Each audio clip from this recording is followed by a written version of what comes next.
Šis termins nāk no latīņu valodas ar nozīmi maks, vēlāk pārveidojoties par apzīmējumu studentu kopmītnei. Mūsdienās Vācijā tā mēdz apzīmēt teju ikvienu studentu, bet Latvijā daudziem tas saistīsies ar alus brūzi pie Aiviekstes. Nosauciet terminu. Man tā kā pēc buršs izklausās. Jā.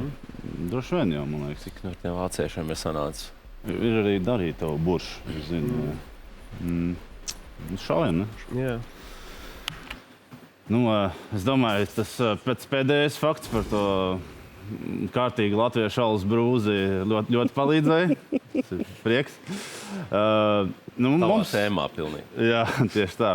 Ir dzirdēts tās termins buršs. Domājam, ka tas būs tad tas īstais. Ziniet, ne tur latīņu valoda, ne tur kopmītnes, ne tur vācu students. Brūzis, skaidrs, buršs. Jau kopmītis jau savalkās, ir brūzi, tur jau viss tā. Tad alus arī mēdz ienākt. Visu laiku par dzīves svinēšanu, tad mēs turpinām vervelēt. Kristiāna, piekrīt tev, jā. Šis arī iet kopā. Buršs ir pareiza atbilde.